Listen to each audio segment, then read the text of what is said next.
Ollakpa Chahida Loumee lising ani chamngada Haar Ahongba Mamalda Fanghallagani. Vote ki chakcha haijanaba firan thenaba committee sembagi mahutta Loumee singi yaifanaba committee sembiu haina RPI athwale Manipur State ki VP su oiriba Sapam Kangleipal na phongdokre. Wafamasi ngasi Imphal East Lamlai Assembly Constituency gi manung channa leiriba haukiba English ngani kunhumdoi gi medagi haurakhiba Kanglup ki irang asina kham thengna wahallaba Thamna pokpi amadi sanasabik khulgi Yumthong Yangkaida Ahongba Mamalda Urea Haar yenthokpagi thauram amada phongdokhibani. Mahakna makhatana phongdokhibada laibak ama lamdam ama chawkhatpa haiba asi mafam adugi Loumee sinmi singi achauba daita lei. Aikoi khungangi lamda leijariba miyamna maru oina Loumee singi oiba khungangi oiba Loumee singi ta oiba committee sembiu.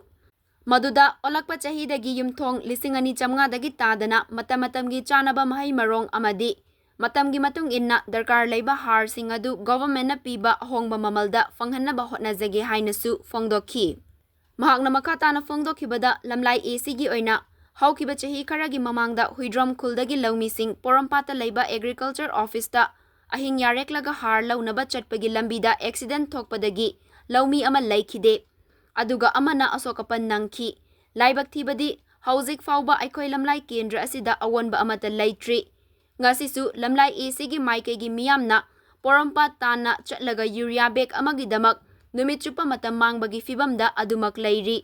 mathang lawroktagi disoidana laikai da Ahongba Mamal haibadi laingakna piriba Mamal adumaktada fanghannana basilagani haiki akoigi haugi bachai khragi mamangda akoigi lamlai assembly constituency gi manung chana leiba huidrom kunje sidaidagi Loumee ama porompata अखोगी agriculture office चलगा अहिंग यारे एरगा हार जे फंगना होना मतमदा लंबी दा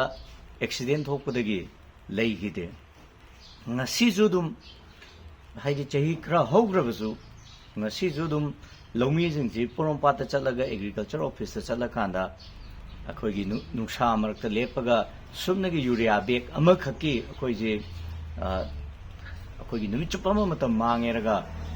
Haar Fanghana Bohonabagi Fibam Zadum Lady Haitare. Loumee Zigi Punsida, Awon Bama Porokuda, Akoing a Sibu Porotri. Aduna, Tamnapupi, the Gisana Sabi, Sigi Lady Bamaikazi, Handaki 2023, the Git Tokiba,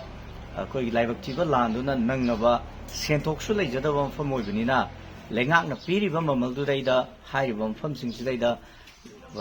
Fanghallagani, Uriazing Za, Fanghallagani. Loumee singi punchironda kitang yaifaba aduga sapaba mo oigedrana ngasi akoigi Haar yenthokpugi thoromsi pangthokpune haitare aduna aina lamlai assembly constituency gi miyamda thamjaningba appeal di vote ki firal thetnanaba committee sembagi mahutta Loumee singi committee amam sembiyo Loumee singi committee du semakanda adugi committee du na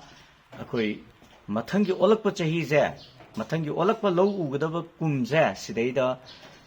laikai khuding makta Loumee lising ani ga chawga dagi tadana or swai yamige swai laikai du daida laingak na piba mamandu daida ai Haar soi phangan geba vote ki firan yungnaba committee sembada tha yaubirunu kanaba nate Loumee jing yai farakan lamlai kendra je sakholakadaba neba Haujiksu lamlai miyamji porompata chalakanda agriculture office daida numichupam leperaga ahing dagi hoganaraga kiu mamang thangnaba na lepaga leibagi punsironda dum leiriba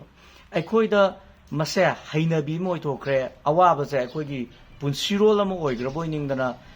Loumee oragadi porompata chalaga agriculture office ta kiu lepaje aikhoida duty oibadona